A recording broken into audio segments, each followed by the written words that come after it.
Guys, magmumukbang tayo ng meron ako ditong itlog na maalat. 2 piraso to. Tapos may tokwa, may tokwa ako na pinirito, tapos may talong. Ito yung nakaraan pa to, kaya niluto ko na lang lahat para hindi masayang. Tapos meron akong tawag dito ng talbos ng kamote na kinilaw. Sarap to, guys. Ganyan. Marami to. Hindi ko to mauubos. At saka meron din akong rice. Plano ko sana magpiprito ako ng manok, ay ng tilapia. Kaso lang nung nakaraan nagpaksiw ako ng kahapon ko lang din naubos yung paksiw na bangus na may ampalaya, tsaka may talong. Kaya magmumukbang naman ako ngayon. Sarap nito. Kain tayo, guys. First, talong muna. Tsaka may sausawan din pala ako dito. Kalamansi at tsaka toyo. Gusto ko to. Pag nakain ako na may kalamansi, may talong, gusto ko yung may toyo talaga at kalamansi. Yung mga kapatid ko naman gusto suka lang. Hanggang, guys. Sarap.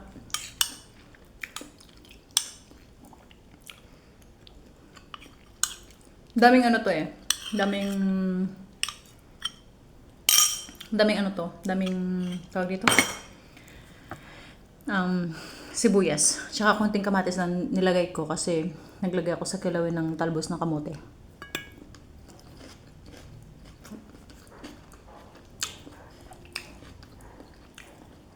Ito. Hindi ako mahilig nito. Pero yung ate ko, sobrang hiling niya talaga sa talbos ng kamote. Pero ngayon, itatry ko. Sarap. Ano pala?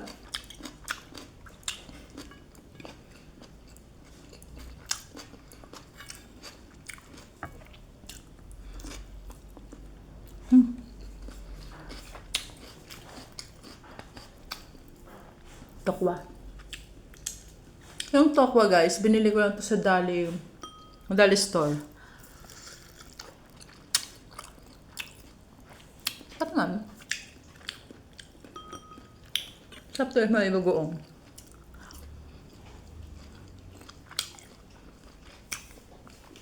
Gusto ko nga sana magluto ng pansit canton. Kasi lang tinatamad na ako. Kaya ito na lang niluto ko.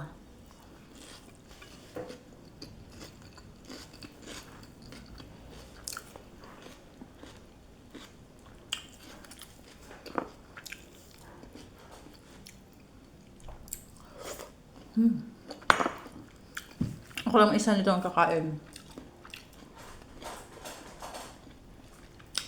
Kasi wala naman akong kasama.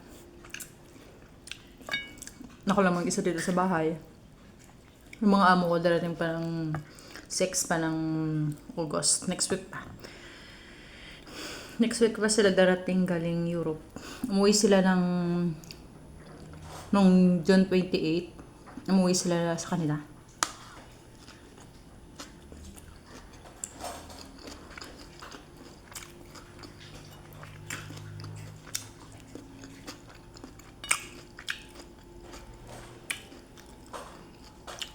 Ay, mamasukan lang pala ako, guys. Bahay lang, trabaho ko. Kasambay lang po ako dito.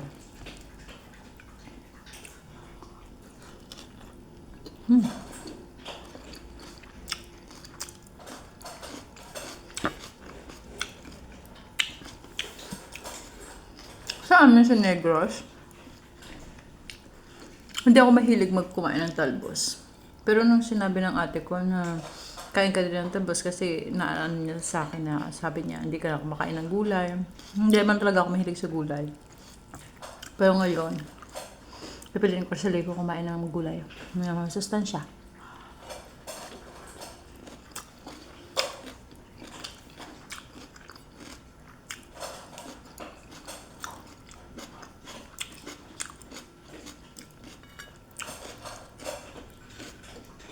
Harap.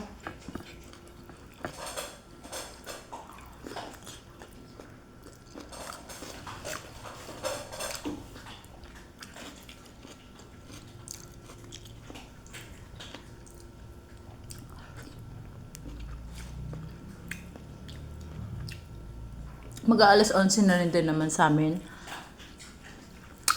Kumain na lang ako.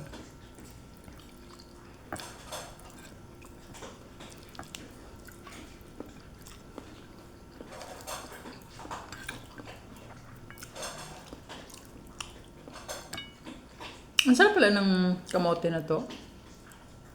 25 pesos lang ito binili ko guys dun sa kapitbahay namin. Kasi mayroon sila garden dyan. Nagtitinda si nanay ng mga gulay. Tsaka lahat ng gulay na sa kanya. Mura lang. 25 ko lang ito binili ko. Puro talbos na pula lahat ng binigay niya sa akin.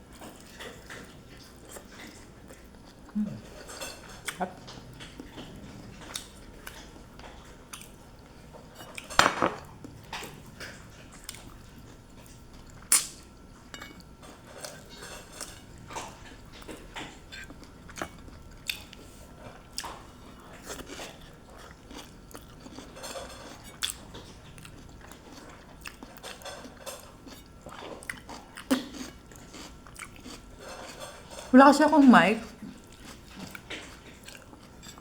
Yung natunog pag kumakain ka. Wala kasi akong mic.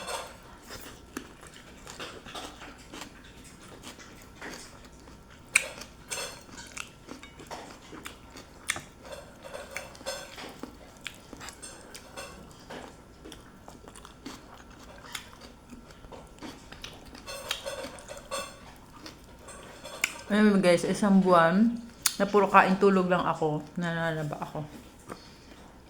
Hindi na din ako nag-workout. Tinatamad din ako mag-workout. Pero sinusulit yung bakasyon ko. Sinusulit yung bakasyon ng amo ko para kasi pagdating nila, sure bull, marami naman akong gagawin. Luto araw-araw.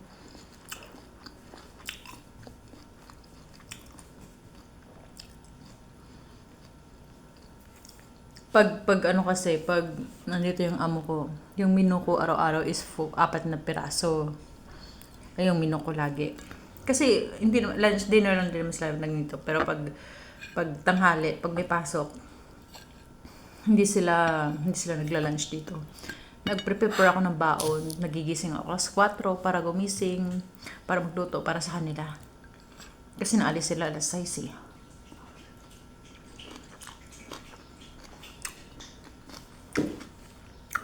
Bait ng amo ko guys. Sobrang bait. Wala akong hahanapin pa.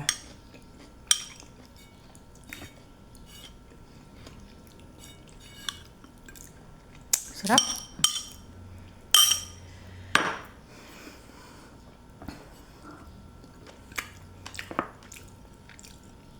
Masarap yung tokwa nito. Masarap talaga ng tokwa.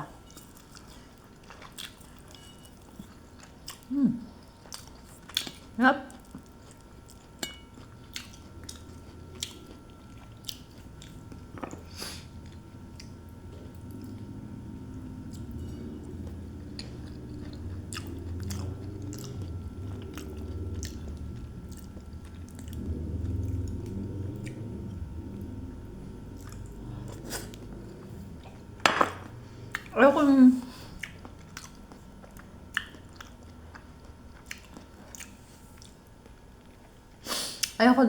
Ayokong kumain ng maraming kanin kasi syempre mahihirapan ako. Konti lang pero bawal kasi sa akin eh. Siguro mga ano lang, 1 cup rice okay na sa akin.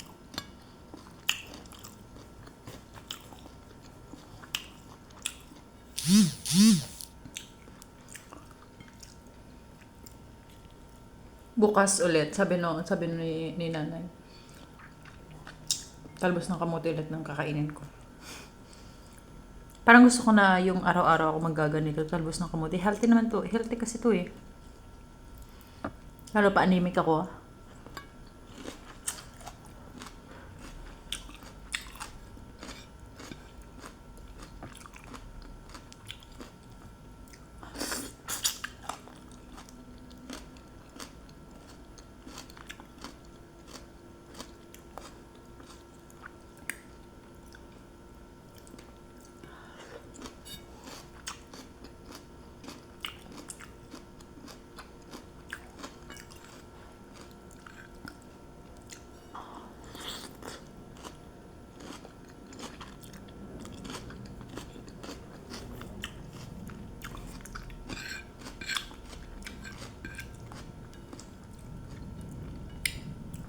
Nakakamiss kumain ng mga Filipino food talaga. Lalo na mga lutong probinsya. Sa amin kasi, lahat ng luto like mga gulay. Ate ko mahilig talaga kumain ng gulay. Like, sa mga isda, sasabawan niya, lalagyan ng malunggay. Tapos, puro like mga tinulang isda. Kasi malapit lang kami sa dagat, guys eh. Dagat lang. At saka yung pamumuhay namin doon is pangingisda lang. Tatay ko nangingisda.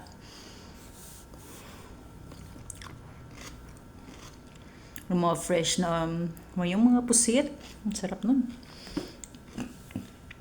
Pag maraming kuha yung bangka namin, yung mga lambat namin, pusit. The best talagang pusit sa amin. Inaadobo ko niyan. Sarap. Baka pag uwi ko ng December, makakakain ako ng pusit.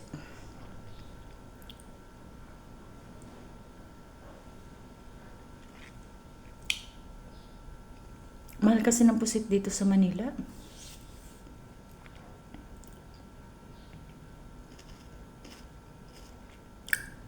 Lapit maubos guys, oh. Konti na lang. Konti na lang talaga.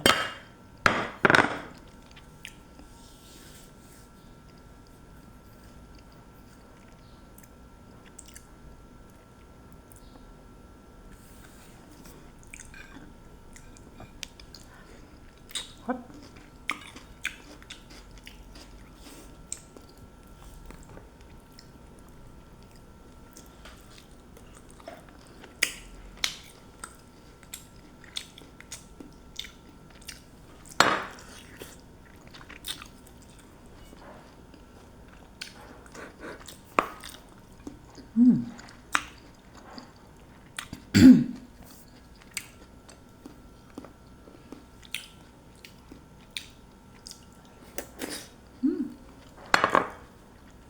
Sarap.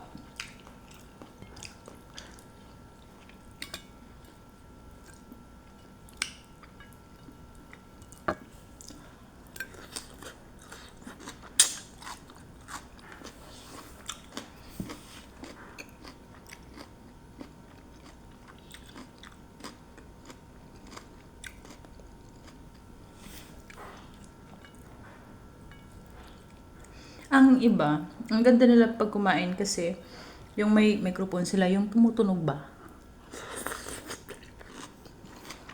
Yung, ito? Mga guys, mga vlogger na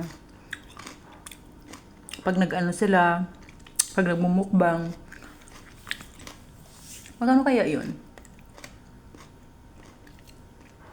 Yung mic na may tumutunog, hindi ko alam kung magkano yun eh.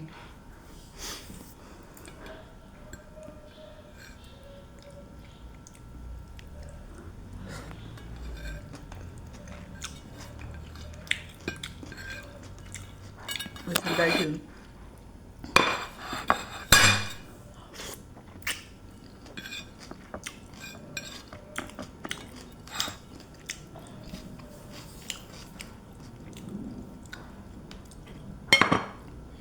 Naubos ko na yung yung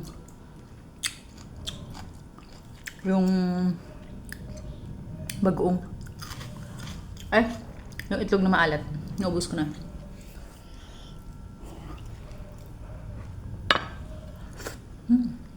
Hop.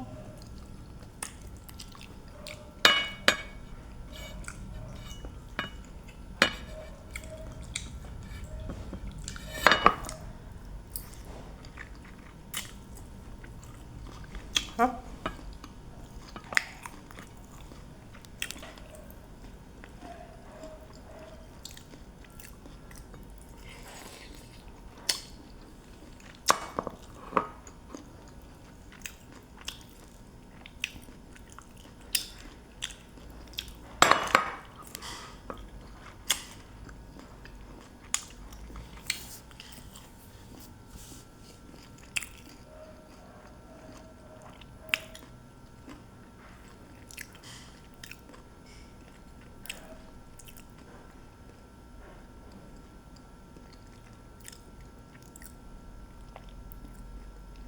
Parang hindi ko kaya maubos. Hindi ko kaya ubusin yung ano, yung talong. Busog na ako eh. May 4 na piraso pa naman na tofu.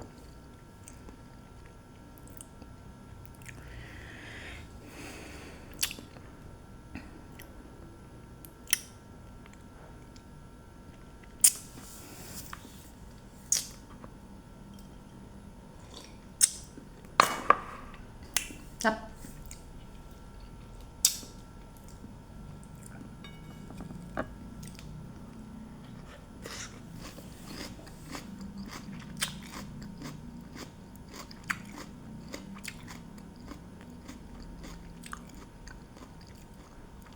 Sarap.